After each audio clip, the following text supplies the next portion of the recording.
미래를 보는 창, JTB. 안녕하세요. JTB 제이입니다.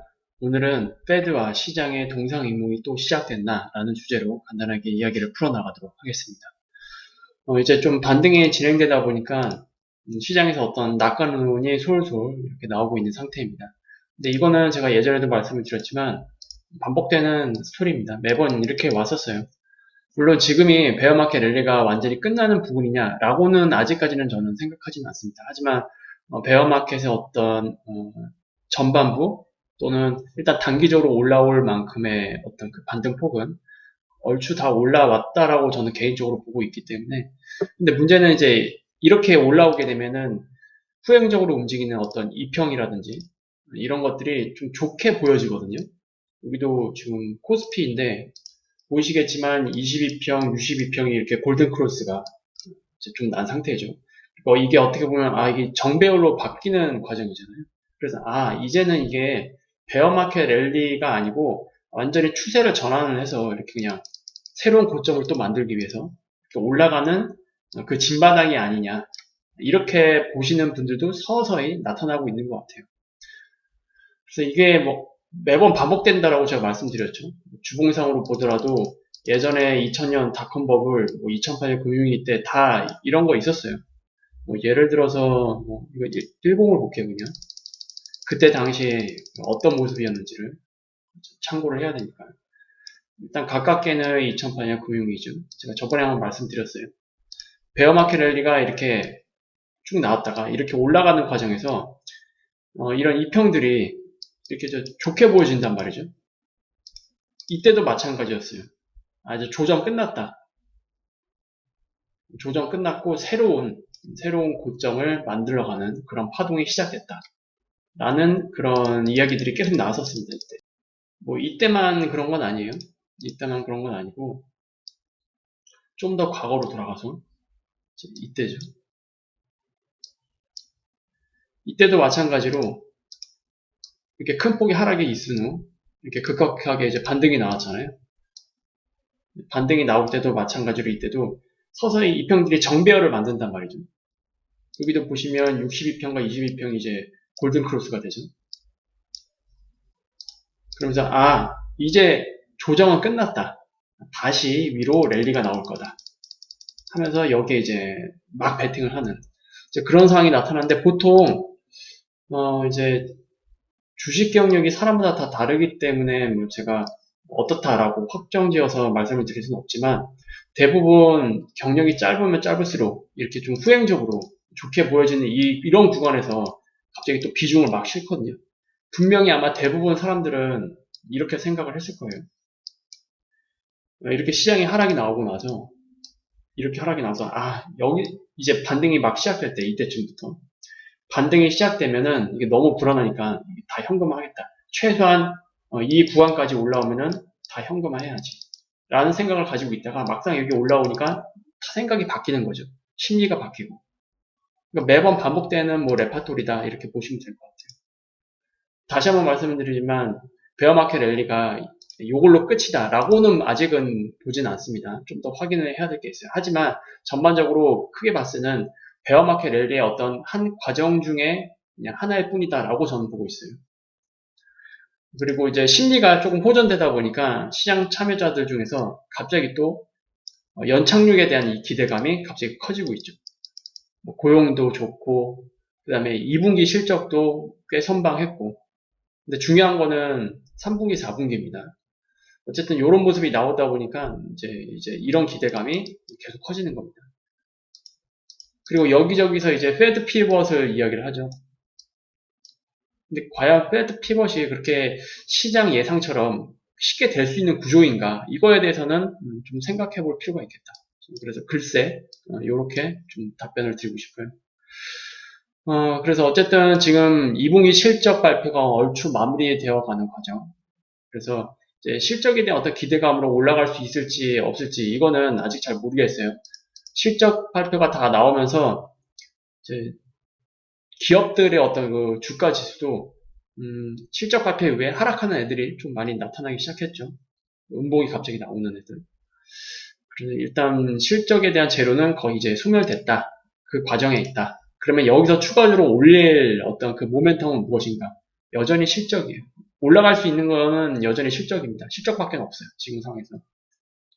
어쨌든 긴축은 계속 진행될 거고, 그리고 시장이 예상하는 것처럼 페드 피벗이 나와서 뭐 갑자기 연준의 스탠스가 뭐 완화적으로 바뀐다. 그게 뭐 최소한 올해는 굉장히 힘들고요. 내년도 뭐 1분기의 어떤 상황을 봐야만 판단이 가능한 영역이라고 생각을 합니다. 근데 시장은 지금 미리 그걸 땡겨서 반영하려고 하고 있죠. 근데 그게 안 됐을 경우에 어떤 그 실망감도 굉장히 클 겁니다. 그게 어떻게 보면 후폭풍으로 나타날 수 있는데, 과연 그런 거에 베팅을 해볼 수 있는 상황인가? 저는 여전히 로우 리스크, 로우 리턴을 추구합니다. 올해만큼. 인플레이션이 그래도 중요하겠죠. 고용지표. 이 두 개에 포커스를 맞춰서 연준이 본다고 했으니까.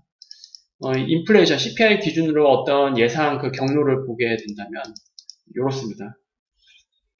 일단, 이제 연말까지 기준이에요. 이제 월간 CPI가 0%대로 유지를 한다. 물가가 더 이상 아예 안 오르는 거예요. 전월 대비해서.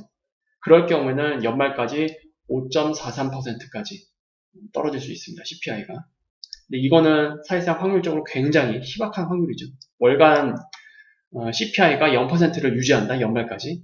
솔직히 좀 어렵습니다. 지금 뭐 당장 천연가스만 해도 갑자기 또 급등하고 있는 그런 모습. 유럽이 굉장히 불안하죠. 지금 올 겨울 특히. 그리고 이제 월간 CPI가 2% 정도로 상승을 한다. 그러면 연말에는 6.7% 정도 CPI가 이제 6.7%까지 내려올 거다라고 보고 있는 거고요. 그리고 월간 단위로 4% 정도 CPI가 이제 보여줄 거다. 그러면은 이제 연말에 거의 8% 정도 굉장히 높은 수준의 그 CPI를 여전히 유지할 것이다. 이렇게 보고 있는 거예요. 이거는 이제 수치적으로 계산해서 나온 거니까 사실상 이건 좀 힘들다라고 보고 있고 이것도 좀 힘들 수는 있어요. 그러면 가장 이상적인 거는 그러니까 합리적으로 우리가 유출을 해볼 수 있는 영역대는 이것과 이것의 사이 정도 될 것 같아요. 이 사이 정도. 이 범위 안에 있게 될 가능성이 굉장히 높다. 그러면 CPI가 과연 낮은 수준인가 여기까지 내려온다라고 해도 절대 아닙니다. 굉장히 여전히 높은 수준이에요. 그러면 연준 피벗이 나오기 힘듭니다. 또 문제는 또 고용이죠. 고용이 나쁜 상황이냐? 그런 상황도 아니에요, 지금. 그래서 더더욱 연준의 피벗은 좀 기대하기 힘든 상황이다. 냉정하게 봤을 때. 강력한 고용 시장을 연준의 긴축을 지지할 수밖에 없는 상황입니다. 이거는 다 알고 계실 거예요. 그리고 현재 시장에서 바라보는 연준의 기준금리 타켓을 보면은 3.5에서 3.75가 가장 우세하고요. 그 다음이 3.75에서 4%입니다. 연방 기금리 선물 시장을 보면은 일단 12월, 지금 12월 그 타켓치를 보면은 3.5에서 3.75가 가장 높죠. 거의 절반에 육박하는 수준. 그리고 그 이후에 쭉 보면 내년 1월도 여전히 마찬가지로 12월과 똑같아요. 올해 12월. 그리고 내년 3월도 마찬가지입니다. 그리고 내년 5월도 3.75, 이 부분이 가장 높죠. 내년 6월도 마찬가지입니다. 이 뜻은 뭐냐면 시장이 올해 12월 이때까지 금리 인상을 하고 그 이후부터 동결한다는 뜻입니다. 근데 여러분들이 잘 생각하셔야 될 거는 이 동결이에요, 동결. 금리 인하가 아닙니다. 물론 금리 인하는 심각한 경기 침체를 동반해야 돼요. 그런 시그널이 나와야 됩니다. 그때는 금리 인하가 나올 거예요. 근데 절대로 그게 호재가 아니라고 말씀드렸죠. 그러면 그런 게 나오지 않고 이렇게 3.5에서 3.75 수준을 계속 유지하는 이 동결 구간, 이게 유지되는 것도 좋은 거냐라는 의문을 가질 필요가 있겠죠. 절대로 좋은 게 아니죠. 아이러니하게도 이게 어떤 수준이냐면 현재 경제 체력보다 높은 수준의 금리 구간에서 굉장히 오래 머문다. 이렇게 여러분들이 이해를 하시면 됩니다. 그러면 이에 대한 파급력이 또 있겠죠. 어쨌든 지금 경제 체력에서 버틸 수 있는 금리는 2.5예요. 중립금리. 이 영역대입니다. 딱 이 포인트가 아니고 이 영역대. 그런데 3.5에서 3.75는 굉장히 많이 벗어난 영역이에요. 그리고 지금은 1970년대, 80년대가 아닙니다. 그때보다 부채 수준, 가계 부채, 뭐 기업 부채 훨씬 많아요. 그리고 GDP 대비 부채 비율 훨씬 높습니다. 그러니까 감당해야 될 어떤 이자 비용 부담이 과거와 다릅니다. 이런 것들을 생각을 했을 때 이 파급 효과 어떻게 될 거냐. 이걸 또 생각을 해봐야겠죠. 섣부른 완화 기조, 연준 피벗을 다 좀 기대를 하고 있는데 지금 상황에서 섣부른 완화 기조로 전환을 했다. 그러면 1970년대 말에 있었던 실수를 다시 반복할 수 있어요. 근데 방금 말씀드렸습니다. 이번에 만약에 이런 걸로 인해서 실수가 또 한 번 나온다. 두 번째 정책 실패가 나온다. 그러면 지금의 이 신용 규모, 부채 규모에서는 되돌릴 수 없는 사고가 터질 수도 있습니다. 신용시장에서. 이때거든요. 이때도 섣불리 연준 피벗이 나왔다가 다시 대감아 올렸죠. 인플레를 갑자기 또 자극시키면서. 그러니까 결과적으로 연준 타겟치는 여기에요, 여기. 지금 이 파란색 밑으로 지나가는 영역 있죠. 페드 타겟. 이 영역대로 내려오기 전까지는 연준 피벗이 나오기 힘들다는 뜻입니다. 과거에 70년대, 80년대 실수를 했을 때 어떤 일이 일어났는지 이미 경험치로 알고 있어요. 연준 이 조직에서는. 그래서 그 실수를 되풀이하고 싶어 하지 않을 겁니다. 그리고 그때와 지금의 어떤 매크로 상황, 신용시장, 이 상황이 굉장히 다르기 때문에 이번에 실수가 나오게 되면 1970년대, 80년대보다 훨씬 더 큰 타격을 입을 수 있어요. 절대로 그 실수를 되풀이해서는 안 됩니다. 그래서 굉장히 신중하게 다룰 것으로 예상이 되기 때문에 연준 피벗을 지금 우리가 좀 기대를 하는 것은 너무 시기상조가 아닌가. 어느 단계에 되면 이제 연준 피벗이 아닌가라는 시장의 실망감도 같이 반영될 수 있어요. 그런 것들도 여러분들이 좀 생각을 하셔야 됩니다. 그래서 지금 이제 낙관론이 계속 나오고 있는 상황인데 너무 이거를 좀 나이브하게 받아들이면 안 될 것 같고 굉장히 잘 두드리면서 돌다리를 잘 두드리면서 가야 됩니다. 이거 다 확인해야 돼요. 그리고 3분기, 4분기에 대한 전망도 실제로 가이던스가 구체적으로 나오고 찍히는 거 봐야겠죠. 어쨌든 안심할 수 있는 건 아직까지는 없다. 그냥 이렇게 보시면 될 것 같아요.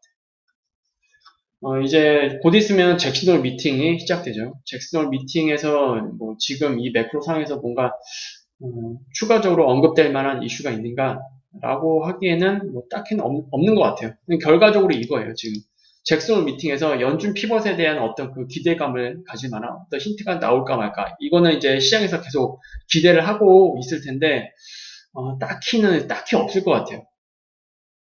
그냥 7월 FOMC를 되풀이할 가능성이 오히려 높다고 저는 생각합니다. 어쨌든 연준 입장에서는 연착륙을 위해서 노력을 할 거다.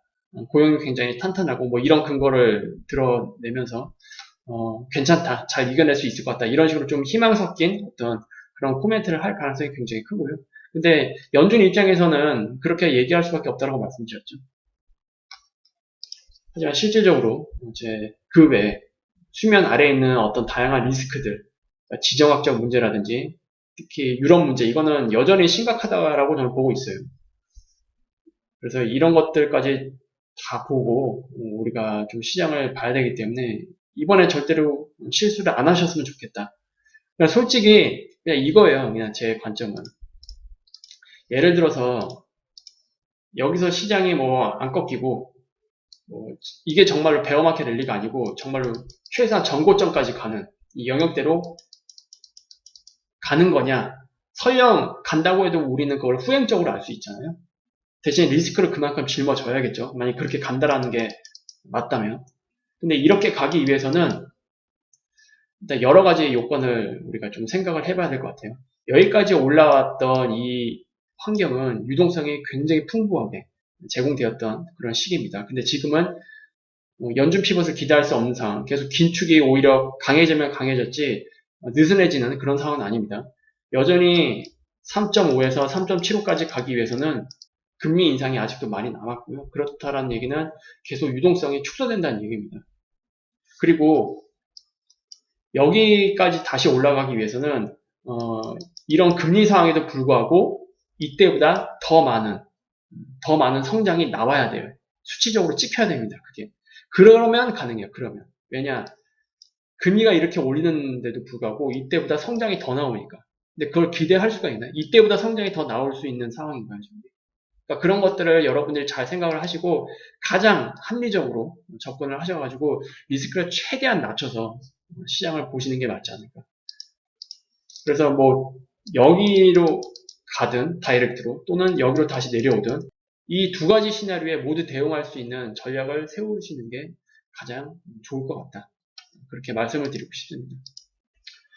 어쨌든 이제 다음 주가 되면 이제 본격적으로 잭스톤 미팅에 대한 어떤 이야기들이 나올 텐데 그때까지는 별다른 매크로 이슈는 아직은 없을 것 같아요. 또 나오게 된다면 뭐 유럽 쪽 일단 유럽에서 CPI, PPI가 꺾이는지 봐야 될 것 같아요. 아직까지도 유럽은 CPI, PPI가 꺾이는 그런 시그널이 아직 나오진 않고 있거든요. 계속 올라간다고 한다면 20에서 금리를 계속 빅스텝으로 당겨야 수밖에 없어요. 물론 유럽 쪽은 이제 향후 경기 침체가 좀 더 가속화될 가능성이 높기 때문에. 그리고 여기에 러시아가 이번 겨울에 천연가스의 어떤 공급을 줄인다든지 아니면 또 일시적으로 잠근다든지 이런 것들이 항상 이제 수면 위로 올라올 수 있기 때문에 그런 것까지 감안을 해본다면 여전히 잠재적인 리스크는 높다. 그리고 그런 것들이 시장을 어떻게 또 건드릴지 모른다. 이런 것들을 좀 참고를 해야 될 것 같습니다. 그래서 오늘은 이렇게 좀 마무리 짓도록 하겠고요. 다음에 더 좋은 영상으로 다시 찾아뵙도록 하겠습니다. 감사합니다.